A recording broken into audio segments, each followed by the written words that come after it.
옛날 옛적 북적거리는 도시 한복판에 지친 직장인 민수가 살고 있었습니다. 바쁘게 살아가는 그는 직장과 집, 그리고 몇몇 사회적 의무를 제외하곤 좀처럼 시간을 내지 못했습니다. 더구나 컴퓨터 앞에서 대부분의 시간을 보내다 보니 그의 건강은 점점 악화되고 있었죠. 그러던 어느 날 민수는 건강검진에서 경고를 받게 되었습니다. 의사는 그에게 더 이상 이대로는 안 된다고, 꼭 생활 습관을 바꾸어야 한다고 조언했습니다. 처음에는 복잡한 운동 계획을 세워보고 헬스클럽에 등록하려 했지만 곧 자신에게 맞지 않음을 깨달았습니다. 시간이 많지 않고 헬스클럽에 다니는 것도 그가 원하는 방법은 아니었죠. 고민하던 차에 민수는 하루 30분씩 꾸준히 걷기로 결심했습니다. 이는 쉬운 선택처럼 보였지만 도시 생활에서 그리 녹록한 일이 아니었죠. 민수는 매일 이른 아침에 알람을 맞춰 놓고 일찍 일어나 집 근처 공원을 걷기 시작했습니다. 처음에는 너무 이른 아침 시간이고 날씨도 쌀쌀하여 어려움을 겪었지만 이는 곧 그만의 소중한 시간이 되었습니다. 걷는 동안 그는 생각을 정리하며 스트레스를 해소했고 어느덧 주변에서 핀 꽃들과 가로수들을 즐길 여유도 생겼습니다. 뿐만 아니라 걷기 운동은 그에게 새로운 에너지를 불어넣어 주었습니다. 직장에서의 집중력이 향상되고 필요한 날에도 예전보다 활기 있게 하루를 보낼 수 있게 되었죠. 꾸준한 걷기를 통해 민수는 육체적인 변화는 물론 정신적인 변화도 체감했습니다. 체중은 자연스레 줄어들었고 혈압과 콜레스테롤 수치도 정상 범위로 돌아왔습니다. 그는 이제 걷기가 단순한 운동이 아니라 자신의 생활의 일부분이자 의식적인 건강관리의 한 부분임을 깨달았습니다. 하루에 30분을 투자하여 얻은 건강 덕분에 민수는 더 이상 병원에 자주 방문할 필요가 없어졌습니다. 그의 경험은 주변 사람들에게도 긍정적인 영향력을 미쳤습니다. 친구와 가족들도 민수의 변화를 보고 함께 걷기를 시작하였고 함께 걷는 즐거움은 민수에게 커다란 기쁨과 만족감을 안겨주었습니다. 꾸준한 걷기의 이점은 낮은 진입 장벽으로 누구에게나 접근 가능하며 민수는 그 어떤 때보다 건강한 삶을 누리고 있었습니다. 그의 삶은 작은 30분 운동에서부터 그야말로 새로운 변화를 맞이한 것입니다. 두 번째 이야기, 아침에 눈을 뜨고 부엌으로 향할 때면 나는 늘 따뜻한 물에 레몬 한 조각을 넣어 한 잔할 준비를 한다. 왜냐고? 바로 면역력을 높이기 위한 나만의 작은 비법이기 때문이다. 아침의 시작을 상쾌하게 해주면서 동시에 몸에 수분을 공급하고 비타민 C를 챙길 수 있다니 얼마나 좋은 방법인가. 면역력을 높이기 위한 첫 번째 습관은 충분한 수면을 취하는 것이다. 현대인의 바쁜 삶 속에서 잠이 부족한 것은 사실 크게 새로운 이야기가 아니지만 내가 몸소 겪은 바에 따르면 수면 부족만큼 면역력에 악영향을 미치는 것은 없었다. 하루에 최소 7시간은 자려고 노력하고 같은 시간에 일어나고 자는 규칙적인 패턴을 유지했다. 밤에 스마트폰을 멀리하고 침실 환경을 쾌적하게 유지하는 것도 도움이 되었다. 그 다음으로 내가 중점을 둔 것은 균형 잡힌 식사를 하는 것이었다. 물론 식사를 거르는 경우도 왕왕 있었지만 최소한 하루에 한 끼는 신선한 채소와 과일, 단백질을 포함한 영양가 있는 식사를 한다고 결심했다. 나의 작은 변화들이 모여 결과적으로 장 건강에도 큰 도움이 되었고 면역력이 향상되는 것을 서서히 느낄 수 있었다. 규칙적인 운동 또한 빠질 수 없는 요소였다. 처음에는 귀찮고 힘들어서 그만두고 싶었지만 매일 조금씩 걷기부터 시작해서 점차 조깅과 홈트레이닝까지 스스로에게 도전해보기로 했다. 운동을 하고 난 뒤 나의 기분은 언제나 상쾌하고 활력이 돌며 이는 자연스럽게 스트레스 감소와 면역력 강화로 이어졌다. 또한 수분 섭취를 잊을 수 없다. 하루에 최소 1.5리터의 물을 마시려고 노력하였고 평소에 자주 까먹었던 습관을 고치기 위해 물병을 항상 내 손 닿는 곳에 두었다. 물을 충분히 마시는 것은 혈액순환을 원활하게 해주며 노폐물이 잘 배출되도록 도와주어 면역력에도 좋은 영향을 준다. 스트레스 관리 역시 백미였다. 요가나 명상을 통해 나 자신에게 집중하며 마음을 다스리는 시간이 무척 소중하다는 것을 깨달았다. 매일 10분이라도 조용히 앉아 내 마음과 몸의 상태를 점검하며 편안함을 찾으려 노력했다. 이 모든 것이 처음부터 쉬운 일은 아니었지만 이런 작은 변화가 내 생활 속에서 큰 차이를 만들어냈다. 면역력을 높이려는 모든 노력들은 내 건강을 지키고 삶의 질을 향상시키는 지름길이 되었다. 지금 당장 이 습관들을 시작한다면 분명 나보다 더 빠르게 결과를 볼 수 있을 것이다. 매일매일 작은 실천이 큰 변화를 만든다는 사실을 꼭 기억하자.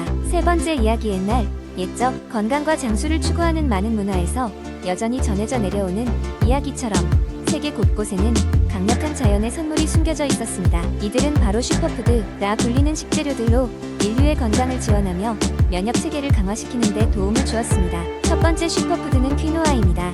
안데스 고원의 깨끗한 공기와 청정한 물에서 자라는 이 곡물은 고대 잉카 문명에게 모든 곡물의 어머니로 불렸습니다. 매우 높은 단백질 함량과 필수 아미노산을 모두 포함하고 있어 기근의 시절 사람들이 몸과 마음의 균형을 되찾는 데 중요한 역할을 했습니다. 두 번째 주인공은 블루베리입니다. 북미의 차가운 숲속에서 흔히 발견되던 이 작은 열매는 오래전부터 원주민들 사이에서 약으로 쓰였습니다. 풍부한 항산화 물질인 안토시아닌 덕분에 세포 손상을 방지하고 눈 건강을 유지하는 효과가 뛰어났습니다. 세 번째는 브로콜리입니다. 지중해 연안의 온화한 기후에서 자라는 이 초록색 채소는 채식주의자들뿐만 아니라 건강식 선호자들에게도 인기를 끌었습니다. 비타민C와 칼슘, 그리고 항암 작용을 하는 설포라펜이 풍부해 유럽 전역에서 건강식의 필수 요소로 자리 잡았습니다. 네 번째, 아보카도는 중남미의 더운 기후에서 자라며 숲의 버터로 알려져 있습니다.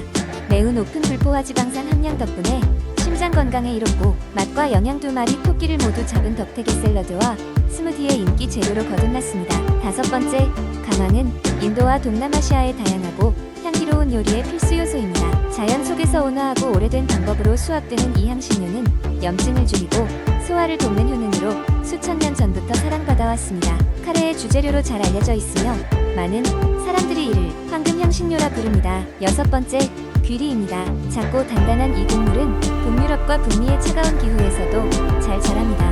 오랜 시간 동안 끓여서 죽 형태로 주로 섭취되었으며 식이섬유가 풍부하여 소화를 돕고 배고픔을 줄이는데 큰 도움을 주었습니다. 일곱 번째, 그리스 요거트는 고대 그리스인들이 매일 먹던 간단한 음식에서 발전한 것입니다. 프로바이오틱스가 풍부하여 소화 시스템을 정화하고 면역 체계를 강화하는 데 도움을 주었습니다. 이 농후한 요구르트는 다이어트 식단의 필수 재료로 자리 잡았습니다. 여덟 번째, 치아씨드는 고대 아즈텍인들에게 힘의 원천이었습니다. 작은 씨앗으로 보이지만 물과 만나면 부풀어 올랐고 높은 단백질 함량과 엄청난 식이섬유로 이내 현대인들에게 슈퍼푸드로 인정받고 있습니다. 아홉 번째는 케일입니다.